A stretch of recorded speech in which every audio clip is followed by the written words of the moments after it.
Les abris pour requérants d'asile de Coppet et Benien vont fermer. C'est la décision qu'a communiquée ces derniers jours l'établissement vaudois d'accueil des migrants. Ça tombe bien, nous avons sur ce plateau Evie Cassimidis, qui est porte-parole de l'EVAM. Bonsoir madame, merci d'être sur ce plateau. Vous êtes donc porte-parole de l'EVAM. Pouvez-vous nous expliquer pourquoi fermer ces deux abris de Coppet et Benien ? Alors, effectivement, le nombre de demandes d'asile en Suisse est en recul depuis le début de l'année. Donc, pour rappel, 2015 était une année exceptionnelle. Nous avons enregistré 40 000 demandes au niveau national. Et d'après les prévisions du secrétariat d'État aux migrations, nous aurons 30 000 demandes en 2016. Donc, ça signifie un recul d'environ un quart des demandes d'asile. Ce recul nous permet effectivement de fermer les structures qui sont le moins appropriées pour les abris atomiques d'urgence. Effectivement, l'accueil prolongé des requérants d'asile. D'accord, alors ça, on en parlera effectivement après. Quand vous fermez deux abris dans un district, d'abord, il faut dire que vous les fermez, mais ils restent réquisitionnés en cas de nouvel afflux de requérants. C'est bien ça ? Alors, les communes se sont engagées à nous remettre à disposition ces mêmes abris dans le cas où la tendance s'inverserait. Voilà, une tendance peut s'inverser très rapidement. Oui. Pour l'instant, nous ne sommes pas du tout dans cette dynamique-là, mais on ne sait jamais. Très bien, très bien. Quand on ferme à Coppet et Benien, est-ce que ça veut dire que les prochains ouvriront ailleurs ? Est-ce qu'il y a d'autres abris PC qui pourraient ouvrir dans le district de Nyon, par exemple ? Alors, comme je vous disais, nous ne sommes pas du tout dans cette tendance-là actuellement. Nous fermons 2 abris dans le district de Nyon, mais nous fermons 4 abris en tout. Dans le canton ? Dans le canton, et nous avons déjà fermé 2 abris, un à Lausanne et un au Mont-sur-Lausanne. Donc, ce qui fait qu'en début d'année prochaine, nous aurons 10 abris, ce qui veut dire que moins de migrants dormiront sous terre, mais malgré tout, nous aurons encore 10 abris de protection civile en exploitation. Donc ça veut dire qu'il y a encore plusieurs centaines de requérants d'asile qui passeront leur nuit sous terre. Et justement, d'un côté, vous fermez des abris d'urgence, des PC, il faut bien faire la séparation entre les abris d'urgence, et de l'autre côté, vous poussez les communes, alors chez nous, c'est Nyon et Aisin, à construire des foyers.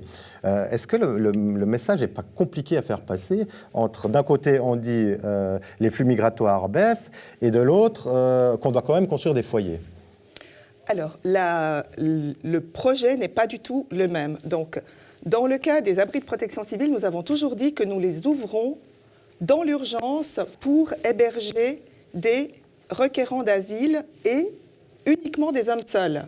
Donc, nous ne pouvons pas héberger des familles, nous ne pouvons pas héberger des femmes seules, nous ne pouvons pas héberger des enfants. Oui, ça c'est clair. Voilà.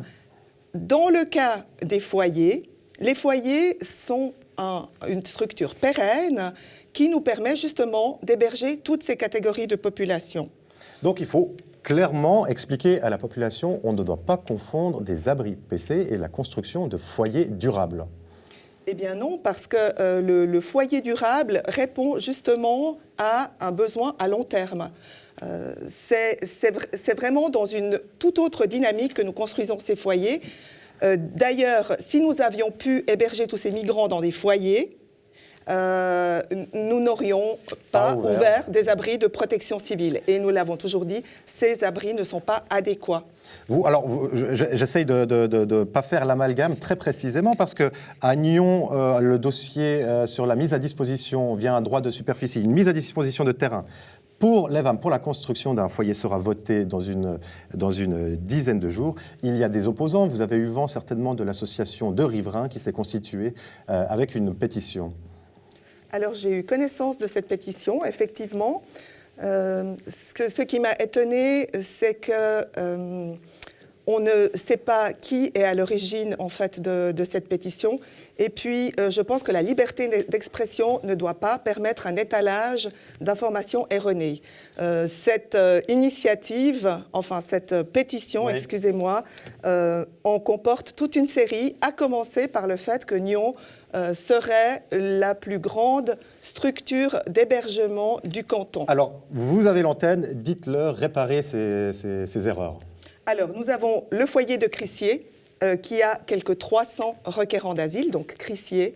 Nous avons les communes de B, qui ont quelques 120, 130 requérants d'asile. Nous avons aussi la commune de Sainte-Croix, qui héberge plus d'une centaine de requérants d'asile, donc des communes qui sont proportionnellement beaucoup plus petites que Nyon.